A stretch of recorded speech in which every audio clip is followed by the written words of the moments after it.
Bible-based non-denominational ministry. प्रभु यीशु के नाम में आप सभी को शालोम, प्रेज द लॉर्ड, जय मसीह की।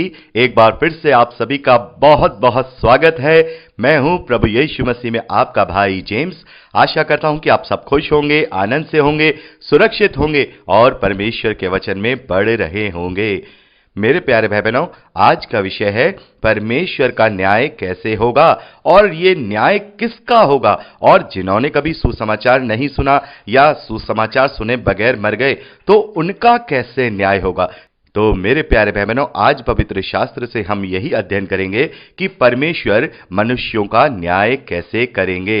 यूहन्ना का सुसमाचार उसका 3रा अध्याय उसके 16वें वचन से लेकर 18वें वचन तक लिखा है, क्योंकि परमेश्वर ने जगत से ऐसा प्रेम रखा कि उसने अपने इकलौते पुत्र को दे दिया, ताकि जो कोई इस पर विश्वास करे वह नाश ना हो परंतु अनंत जीवन पाए।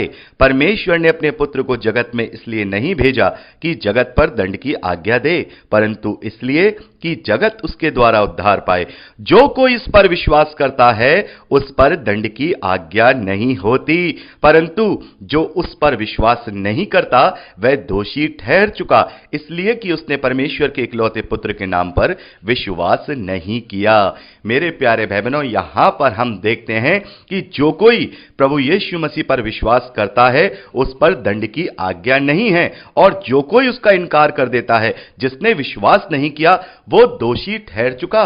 यानी कि यहां पर हम दो श्रेणी देख रहे हैं, दो कैटेगरी देख रहे हैं। एक कैटेगरी वो जिसने परमेश्वर के इकलौते पुत्र प्रभु यीशु मसीह पर विश्वास किया, एक कैटेगरी वो जिसने प्रभु यीशु मसीह का इनकार किया। और यहां हम देख रहे हैं कि जो विश्वास करते हैं उन पर दंड की आज्ञा नहीं है, यानी उन पर किसी प्रकार का कोई दंड नहीं दिया जाएगा।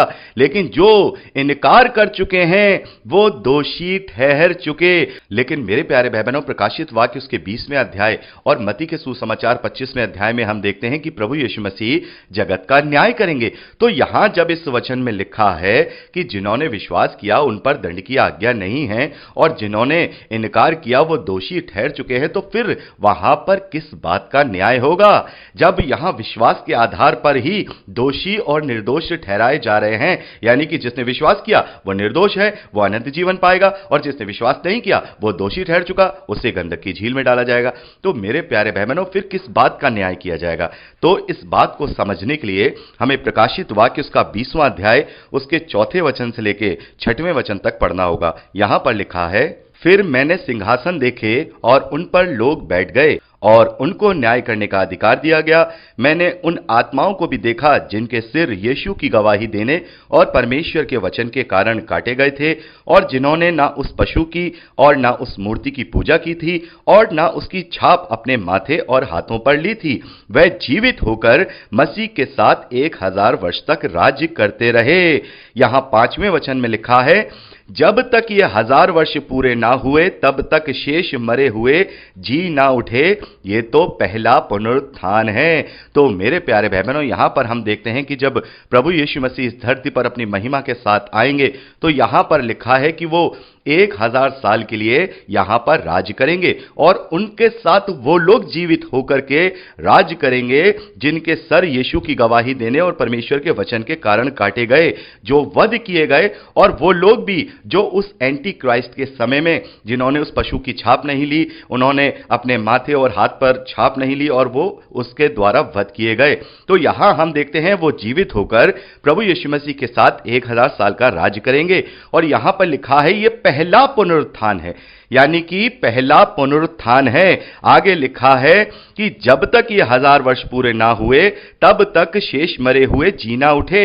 यानी कि जितने और मनुष्य हैं अभी उनका पुनरुत्थान नहीं हुआ है। जैसा कि हम यूहन्ना का सुसमाचार 5वां अध्याय 29वें वचन में पढ़ते हैं, यहां प्रभु यीशु मसीह कहते हैं कि जिन्होंने भलाई की है वे जीवन के पुनरुत्थान के लिए जी उठेंगे, और जिन्होंने बुराई की है वे दंड के पुनरुत्थान के लिए जी उठेंगे। यानी कि जितने मनुष्य हैं उन सबका पुनरुत्थान होगा। यदि उन्होंने विश्वास किया है तो वो अनंत जीवन के लिए जी उठेंगे, यदि उन्होंने अविश्वास किया है या बुराई की है तो वो दंड के लिए पुनरुत्थान में जी उठेंगे। तो मेरे प्यारे भाई बहनों, यहां पर हम देखते हैं कि जब प्रभु यीशु मसीह का द्वितीय आगमन होगा तो यहां पर सारे के सारे मनुष्यों का पुनरुत्थान नहीं हो रहा है, केवल उनका हो रहा है जिन्होंने प्रभु यीशु मसीह के कारण अपने आप को वध कराया था, या जिन्होंने उस एंटी क्राइस्ट के समय में उस पशु की पूजा नहीं की। यानी कि कुछ खास लोग ऐसे हैं जो प्रभु के कारण सताव में थे, या उन्होंने अपने जीवन को बिल्कुल परमेश्वर के ग्रहण योग्य बनाया। ये इस पहले पुनरुत्थान में जीवित होंगे, और बाकी लोग जीवित नहीं होंगे। बाकी लोगों का पुनरुत्थान नहीं होगा, बाकी लोगों का न्याय नहीं होगा जब तक ये 1000 साल पूरे नहीं हो जाएंगे। आगे देखिए 6ठे वचन को बड़े ध्यान से सुनिए। प्रकाशित वाक्य 20वां अध्याय। धन्य और पवित्र वह है जो इस पहले पुनरुत्थान का भागी है, ऐसों पर दूसरी मृत्यु का कुछ भी अधिकार नहीं। मेरे प्यारे भाई बहनों, यहां पर लिखा है कि जो लोग इस पहले पुनरुत्थान में भागी होंगे वो धन्य हैं, और उन पर दूसरी मृत्यु का कुछ भी अधिकार नहीं। तो ये दूसरी मृत्यु क्या है? मेरे प्यारे भाई बहनों, जब हम इसी 20वें अध्याय 12वें वचन से आगे पढ़ते हैं तो यहां पर हम देखते हैं, फिर मैंने छोटे बड़े सब मरे हुओं को सिंहासन के सामने खड़े हुए देखा, और पुस्तकें खोली गईं, और फिर एक और पुस्तक खोली गई, अर्थात जीवन की पुस्तक। और जैसा उस पुस्तक में लिखा हुआ था वैसा ही उनके कामों के अनुसार, इस बात को ध्यान रखिए, उनके कामों के अनुसार मरे हुओं का न्याय किया गया। यानी कि यहां पर हम देखते हैं न्याय किया गया। समुद्र ने उन मरे हुओं को जो उसमें से थे दे दिया, मृत्यु और अधलोक ने उन मरे हुओं को जो उसमें थे दे दिया। उनमें से हर एक के कामों के अनुसार, यहां भी लिखा है देखिए, हर एक के कामों के अनुसार उनका न्याय किया गया। यानी कि हर एक का न्याय होगा। तो यहां पर लिखा है, मृत्यु और अधलोक आग की झील में डाले गए। ये आग की झील दूसरी मृत्यु है। मेरे प्यारे भाई बहनों, दूसरी मृत्यु क्या है? वो आग की झील, यानी कि हमेशा हमेशा की पीड़ा। और यहां अभी हमने 6ठे वचन में पढ़ा कि इस पहले पुनरुत्थान में जो भागी होंगे उन पर दूसरी मृत्यु का कुछ भी अधिकार नहीं होगा। यानी कि यह दूसरी मृत्यु न्याय की प्रक्रिया को दिखाती है। यानी कि जिनका न्याय किया जाएगा उनमें यह खतरा है कि यदि उनका नाम जीवन की पुस्तक में नहीं पाया जाएगा तो उन्हें दूसरी मृत्यु यानी कि उस गंधक की झील में डाला जाएगा। तो ये जो पहले श्रेणी के लोग हम यहां पर देख रहे हैं, ये वो लोग हैं जिनका न्याय नहीं किया जाएगा। मेरे प्यारे भाई बहनों, यदि इनका न्याय किया जाएगा तो इसका मतलब यह है कि अभी ये पूरा पक्का नहीं हुआ है कि अनंत जीवन में जाएंगे कि नहीं। लेकिन यहां पर लिखा है कि ऐसों पर जो पहले पुनरुत्थान के भागी हैं उन पर दूसरी मृत्यु का कुछ भी अधिकार नहीं। यानी कि यह न्याय की प्रक्रिया से अलग है, इनका न्याय नहीं होगा। तो मेरे प्यारे भाई बहनों, अब बात करते हैं, जैसे हमने यूहन्ना का सुसमाचार उसके 3वें अध्याय 16वें वचन से लेकर 18वें वचन तक पढ़ा कि जिन्होंने विश्वास किया उन पर दंड की आज्ञा नहीं, और जिन्होंने इनकार किया वो दोषी ठहर चुके। और यहां पर हम देख रहे हैं कि ऐसे भी लोग हैं जिनका कभी न्याय नहीं किया जाएगा। तो मेरे प्यारे भाई बहनों, इन सब वचनों का जब हम अध्ययन करते हैं तो इससे यह पता लगता है कि जितने भी मनुष्य इस धरती पर हैं उनमें 3 श्रेणियां हैं। जैसा कि हमने यूहन्ना का सुसमाचार उसके 3वें अध्याय में पढ़ा कि जिन्होंने विश्वास किया उन पर दंड की आज्ञा नहीं, और दूसरी श्रेणी वो है जिन्होंने इनकार कर दिया। यानी कि वो दोनों ही परिस्थितियों में हम देखते हैं इन दोनों ही श्रेणियों के लोगों का न्याय नहीं किया जाएगा। पहले वो जो विश्वास में बिल्कुल प्रबल हैं, जिन्होंने सच्चा विश्वास किया, जिनके पूरे जीवन में कोई कमी नहीं पाई गई, या फिर हम कहें वो प्रभु यीशु मसीह के वचन या परमेश्वर के वचन के लिए वध किए गए, वो बिल्कुल सच्चाई और खराई के साथ अपने जीवन को जीते रहे और प्रभु के ग्रहण योग्य बने रहे, अंत तक धीरज धरे रहे। तो ऐसे लोगों का न्याय नहीं होगा।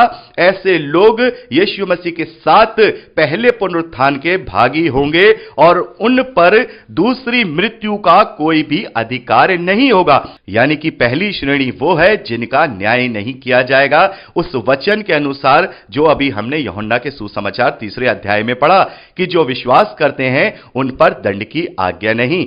और दूसरी श्रेणी मेरे प्यारे भाई बहनों वो होगी जिन्होंने इनकार कर दिया है, जिन्होंने इनकार कर दिया, जिनको सुसमाचार सुनाया गया और उन्होंने प्रभु यीशु मसीह को परमेश्वर का इकलौता पुत्र मानने से इनकार कर दिया। तो ऐसे लोगों का भी न्याय नहीं होगा, ऐसे लोग भी दोषी ठहर चुके हैं। यानी 2 श्रेणी हम यहां पर देख रहे हैं। एक श्रेणी वो जिनका न्याय नहीं किया जाएगा, वो हमेशा हमेशा के जीवन के लिए बिना न्याय की प्रक्रिया में गुजरे प्रभु यीशु मसीह के साथ 1000 साल के लिए पहले पुनरुत्थान के भागी होंगे और उसके बाद अनंत जीवन में भागी होंगे। और दूसरी श्रेणी वो, उनका भी न्याय नहीं किया जाएगा, वो दोषी ठहर चुके हैं। तो ये तीसरी श्रेणी कौन सी है? मेरे प्यारे भाई बहनों, यहां पर जो हम प्रकाशित वाक्य 20वें अध्याय 12वें वचन से लेकर 14वें वचन तक जो देख रहे हैं न्याय की प्रक्रिया है, ये तीसरी श्रेणी किसकी है?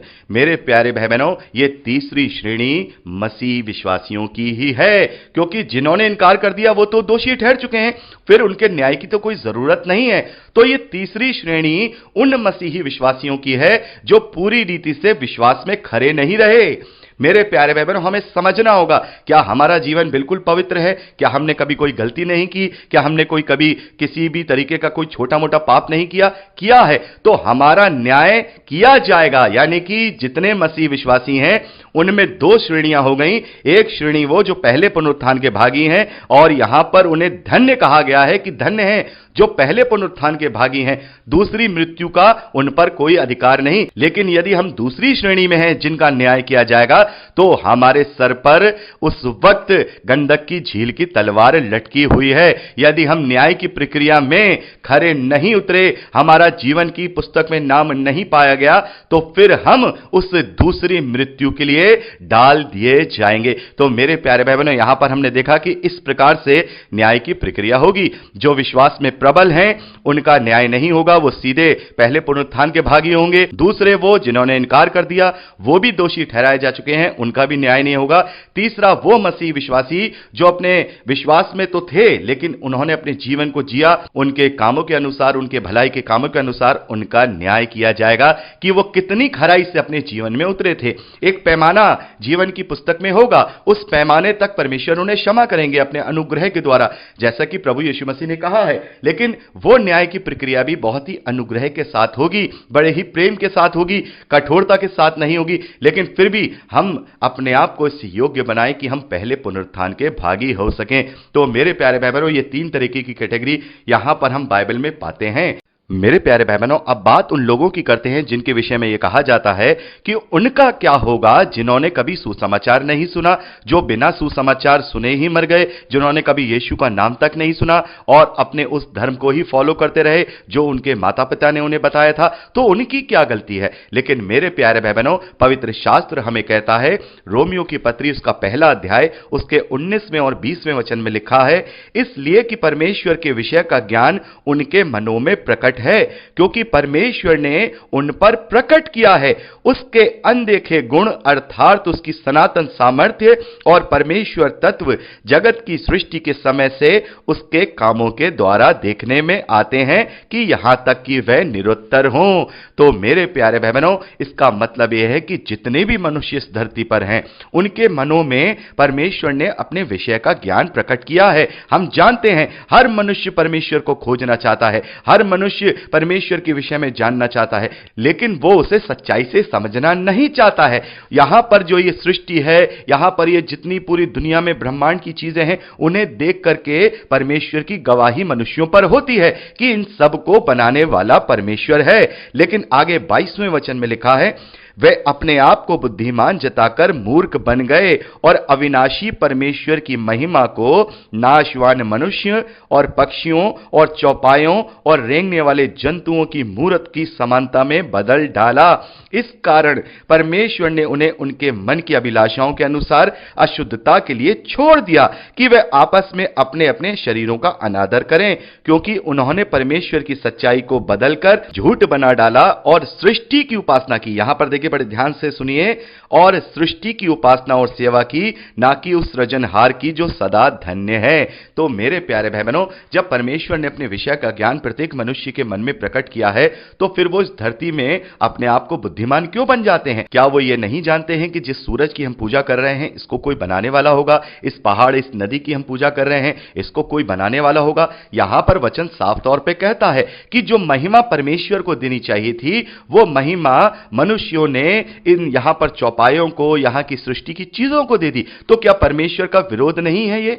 ये बातें जब हम अपनी बुद्धि का इस्तेमाल नहीं करते हैं और परमेश्वर की महिमा को जब इस सृष्टि की चीजों को देने लगते हैं, तो क्या यह परमेश्वर का विरोध नहीं है? तो ऐसी रीति में भी वो लोग दोषी ठहराए जाएंगे, क्योंकि उन्होंने परमेश्वर को महिमा ना दे करके उसकी सृष्टि को महिमा दी है। तो मेरे प्यारे भाई बहनों, इनमें भी ऐसे बहुत सारे भाई बहन हैं जो सच्चाई के साथ परमेश्वर को ढूंढते हैं और परमेश्वर उन पर अपने आप को प्रकट करते हैं। यदि मैं किसी घने जंगल में अकेला रहता हूं और यदि वहां पर भी मैं परमेश्वर को खोजना चाहता हूं और मैं परमेश्वर को महिमा दे रहा हूं, भले मैंने यीशु का नाम नहीं सुना, लेकिन मैं सृष्टि की नहीं बल्कि उसके बनाने वाले की उपासना कर रहा हूं, तो 100% परमेश्वर मुझे वहां पर सुसमाचार पहुंचा देंगे, भले ही वो स्वर्गदूतों के द्वारा ही क्यों ना पहुंचा दें। मेरे प्यारे भाई बहनों, मेरे पास बहुत सारी ऐसी गवाहियां हैं जो लोग परमेश्वर को खोजना चाहते थे, उनके दूर दूर तक कोई ऐसा नहीं था जो मसीह को जानता था, लेकिन उन तक मसीह का वचन पहुंचा, उन तक मसीह का सुसमाचार पहुंचा।